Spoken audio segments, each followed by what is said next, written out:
the allure of temporal things. We sing these words in regards to our dead, and unfortunately, I think that for many of us, saying them about ourselves, where is worldly attachment? Where is the allure of temporal things? Literally everywhere around you. Literally everywhere. We have so many worldly attachments. We have so many temporal things. And these things can be a snare if we don't use them right. Thinking back over the course of the past couple of days with the readings from Genesis, either late last week or early this week, we hear Adam and Eve's first two sons, Cain and Abel. We all know the story. Abel offers an acceptable sacrifice. Cain doesn't. Cain gets angry. Cain kills Abel. And then Adam and Eve have another son, Seth. I don't remember if it really gets into the reading cycle, but very briefly in Genesis, we have the story of the descendants of Seth and Cain. Cain's line doesn't turn out very well. Cain's line kind of comes to its fruition, I suppose we could say.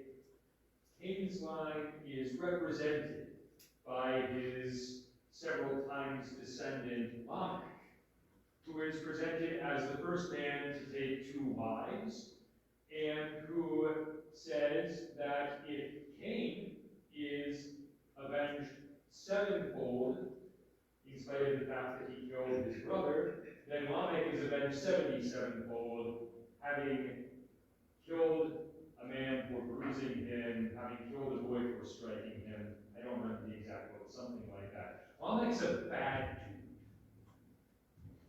And this is also part of what some have called the Old Testament's implicit critique of polygamy. So, in the Old Testament, God never straight up comes up and says, it's wrong to have more than one wife.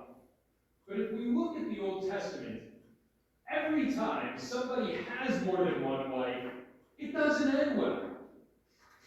So, Lamech is just the bad guy.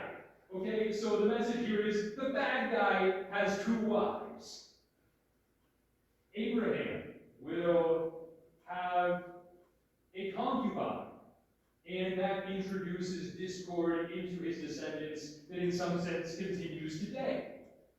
David will have more than one wife.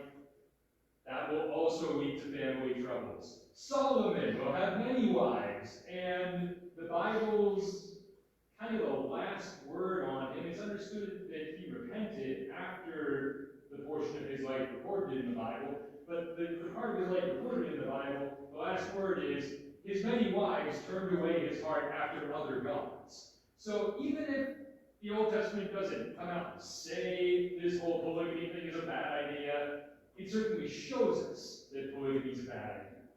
And this is what the line of Cain does. On the other hand, we have the line of Seth, who has descendants like his son Enosh. And it's said concerning his son Enosh that at that time men began to call upon the Lord by name. So Seth's line lives in friendship with God. One of Seth's descendants is Enoch, who lives for 365 years, which is shorter than men of that time were recorded as living. And what we read about Enoch is he walked with God, and he was no more, because God took him. So we have Cain's line, which does bad stuff. We have Seth's line, which is living in relationship with God. And if we look back to the first lines of Genesis, Genesis says God created Adam in his image and likeness. A couple chapters on, it says Adam had a son after his likeness, Seth. So this is father-son language. So Seth is Adam's son. Adam is in some sense God's son. So we come to today's reading, where we read about the sons of God taking many wives from the daughters of men. There have been multiple solutions, some of them more outlandish than others, that are especially developed in Christian fiction books. But it seems to me like the most convincing explanation of who the sons of God are, who the daughters of earth are, is that here we have a picture of the descendants of Seth, who are, in some sense, the children of God. The descendants of Seth are intermarrying with the descendants of Cain. So those who are in relationship with God are intermarrying with the bad guys. This is going to cause problems. Not only are they intermarrying, they are doing the bad guy thing by taking as many of the daughters from the bad guy line as they choose.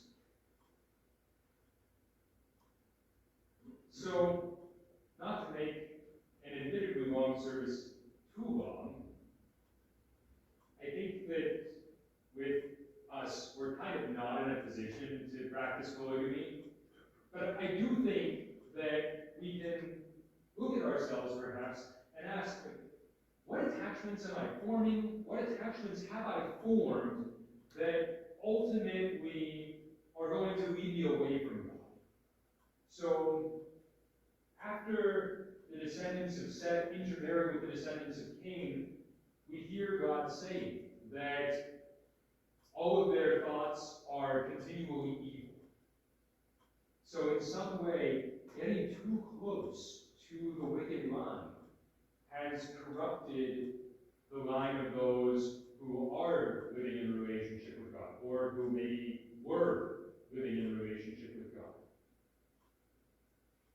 Is there something in our lives that is doing the same thing to us? For many of us, maybe it's phones, doom scrolling, that kind of things. For others, maybe it's something else in our hobbies, our personal lives, whatever. But perhaps we can ask ourselves, what is taking me away from God? But that shouldn't be something that leads us to lack hope.